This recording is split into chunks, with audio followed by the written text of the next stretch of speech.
Ayan, isang mapagpalang araw sa inyong mga kamanggagawa. At may nagsulat po sa atin, sa ang pastora nyo. Sabi dito, hello po, Pas. Sa totoo lang po, hindi ko na alam ang gagawin ko. Bakit po nung nag-decide ako na isuko ang buhay ko sa Lord, mas matinding pagsubok ang dumarating sa buhay ko. Halos gabi-gabi, nababasa yung unan ko kaiyak at nagtatanong sa Panginoon, bakit? Ano po ba yung dapat kong gawin? So, alam mo kapatid, kung nakakaranas ka ng hirap ng buhay, maraming pagsubok sa iyong buhay, mapalad ka. Bakit?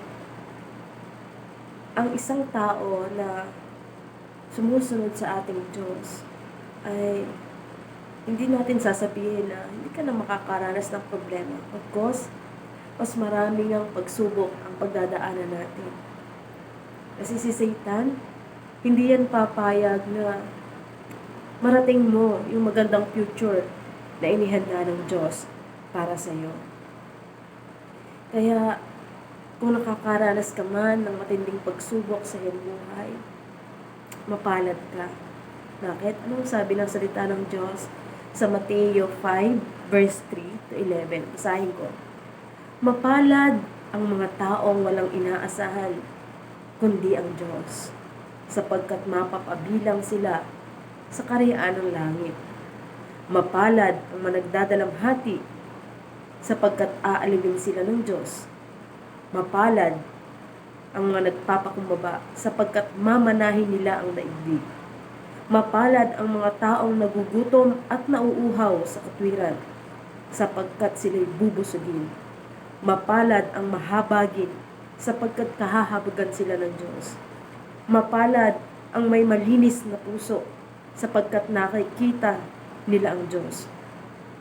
Mapalad ang mga gumagawa ng paraan para sa kapayapaan, sapagkat sila'y itinuturing na anak ng Diyos.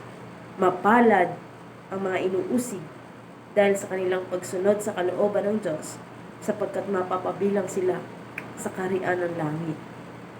Mapalad ang mga nilalait at inuusig ng mga tao at pinararatangan ng lahat ng uri ng kasamaan na pawang kasinungalingan ng dahil sa akin. Magsaya kayo at magalak, sapagkat malaki ang gantimpala sa langit.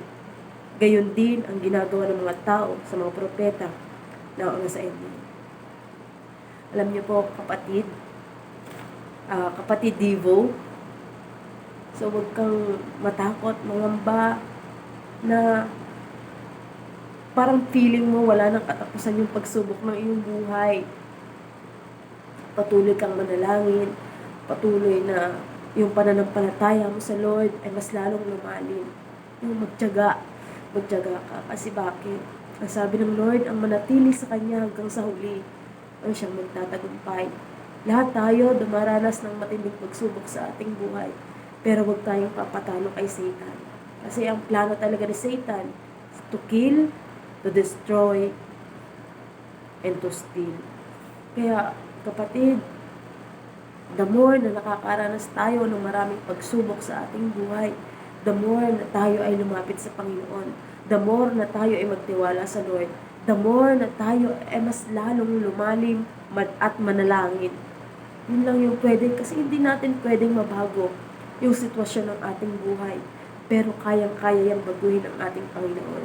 Kaya kapatid na Devo, magtiwala ka sa kakayanan ng Panginoon. May magandang future na naghihintay sa iyo. God bless you.